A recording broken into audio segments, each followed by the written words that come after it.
हमने कहा भाई कि ये जो माइनॉरिटी मिनिस्टर उन्होंने कहा कि बड़े मामलों पर गवर्नमेंट का कब्जा होगा ताकि सही सही सियाबेरी खर्च हो, तो वो उनको पता ही नहीं है, बिल्कुल जीरो उनकी इन्फॉर्मेशन है, जीरो इन्फॉर्मेशन उनकी, उनको पता ही नहीं कि डीएम का कब्जा है यहाँ पर।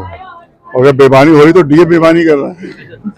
हाँ, डीएम वही बेमानी वही कर रहा है, एडीएम सेक्रेटरी है, डीएम सदर है, सारी बेमानी वो कर रहा है। और इंक्वायरी करो 24 साल से उससे क्यों नहीं इस पे हिसाब दिया है, असली घड़ी क्या हुई, अरबों रुपए की घड़ी गायब है।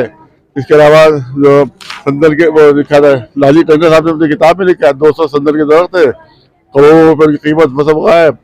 ये जो यहाँ दुकानें खुली हुई हैं, इसकी पलटवाई होती है तो 5-5 लाख रुपए लिए जाते हैं, तब कहाँ जा रहे हैं। और जवाहर वाली करबला पे इतना बड़ा शीशे का बॉक्स है, हर 15 दिन बाद भर जाता है, वो लेके जाते हैं एडीएम साहब, कहाँ जाता है सब बेमानी के इल्जाम पर है यार, जो तुम्हारे अफसर बेमानी कर रहे हैं इन्हीं के बहुत इन्हीं के सबूत करेंगे। इनकी बेमानी 100% साबित है, उसको सबूत माफ करोगे तो। अगर सबसे ज्यादा बेमानी डीएम ने की है वक्त कमिटमेंट बिल के बाद। और दूसरी चीज ये है कि ये जाके शाही शफाखाना चौक में देख लीजिए, पूरा बेच दिया गया, किसके अंडर पे, कमिश्नर के।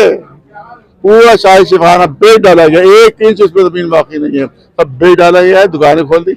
और जो सहनसिया उसमें 30,000 कमरे जो मरीजों के आने के लिए थे, वहां के रुकेंगे, इलाज करेंगे, वो सब बेच दिए गए कमिश्नर के अंडर में, कमिश्नर के अंडर में।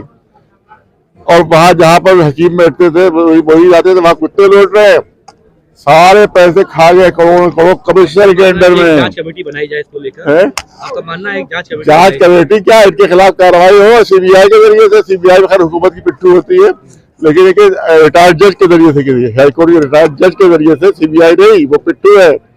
उसके रिटायर्ड जज के जरिए इंक्वायरी हो। बिल जो है वो अमेंडमेंट कहाँ हुआ, बहुत खत्म बिल है, वो बहुत बर्बादी बिल, सांप का बिल, तो हमने कह दिया है। और उसमें उन्होंने कहा कि साहब कागज पेश कीजिए, कागज पेश किए। दिल्ली की जामा मस्जिद का 13 उत्तर की फसली है, 13 उत्तर की फसली। सवाल ये सब शर्तें मस्जिदों के लिए क्यों लगाई जा रही, मंदिरों के लिए क्यों नहीं लगाई जा रही है। मंदिर जो जमीनों पर बने हुए हैं, 1 लाख मंदिर जो है वो सरकारी जमीनों पर बने हुए, 1 लाख से ज्यादा।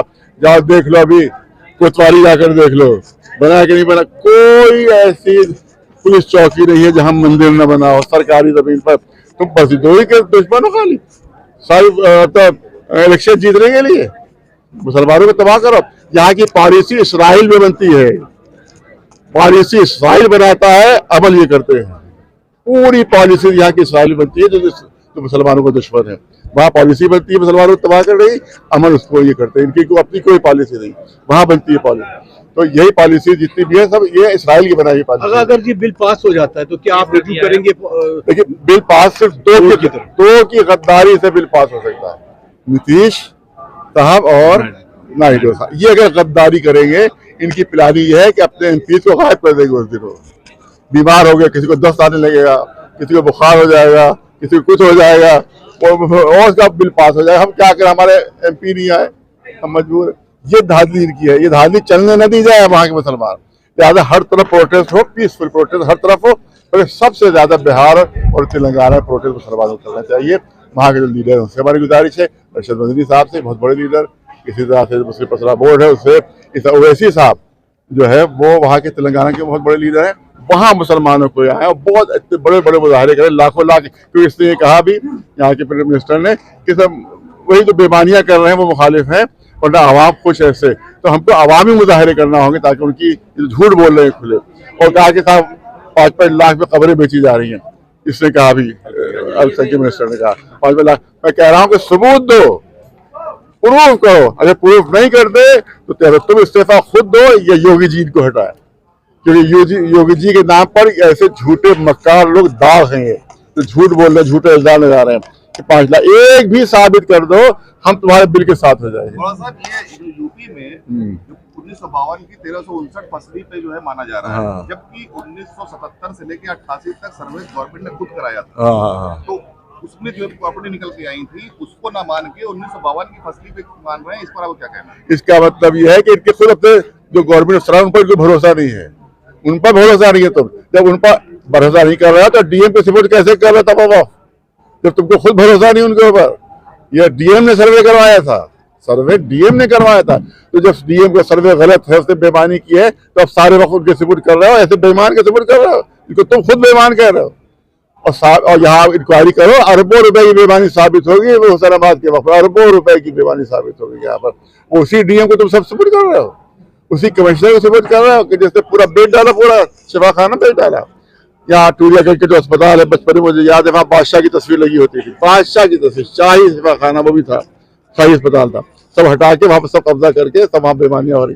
तो गवर्नमेंट बेईमानी कर रही है, गवर्नमेंट बेईमानी कर रही है, सारी बेईमानी। और वो चाहते हैं कि सब पर कब्जा कर लें, क्योंकि बड़े बड़े होटल दिल्ली में बने हुए हैं, उनकी दबाव है कि इसको अपने कब्जे मिल गए बड़े वक्त को।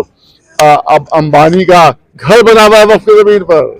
अरे आप लोग कहते ही नहीं भैया, हमारी बात पहुंचाते नहीं है, आप लोग हमारी बात नहीं पहुंचाते, सब काट देते हैं बीच में। अंबानी का घर यतीम खाने की जमीन पर बना, अनाथालय की जमीन के ऊपर अंबानी का घर बना हुआ है, जो दुनिया का सबसे खूबसूरत घर कहलाता है। अगर देखा जाए तो दुनिया का सबसे बदसूरत घर है वो, जो अनाथालय यतीमों की जमीन पर जिसको बनाया गया, उसके ऊपर कोई इंक्वायरी नहीं है। बड़े बड़े जो वक्फ है वो उसके ऊपर कब्जे हैं। इंदिरा भवन, ये शुरुआत कांग्रेस ने की है, इसलिए मैंने पिछली बार कहा था कि ये बीजेपी जो है कांग्रेस की बहुत अच्छी शिशु है, बहुत अच्छी शागिर्द है, उस्ताद कांग्रेस है, शागिर्दी का काम ये कर रहा है, सारी उसकी पॉलिसी को अमल कर रहा है जो मुसलमानों के खिलाफ है। ये वक्फ को बर्बाद के लिए पॉलिसी जो थी कांग्रेस ने बनाई थी, अब उसी पर पूरा अमल किया जा रहा है। स्ट्रक्चर कमेटी ने प्रदेश की 60 जो प्रॉपर्टीज को जो है वक्फ माना था, और उसके जेपी से जब आई थी तो उसने 60 का रिपोर्ट मांगी थी, उसमें 11 यहाँ लखनऊ की भी है। हालांकि उस रिपोर्ट में कुछ, अगर आपने हमारे चैनल को सब्सक्राइब नहीं किया है तो आम पब्लिक चैनल को सब्सक्राइब कीजिए और हाँ, बेल आइकन जरूर दबाइए।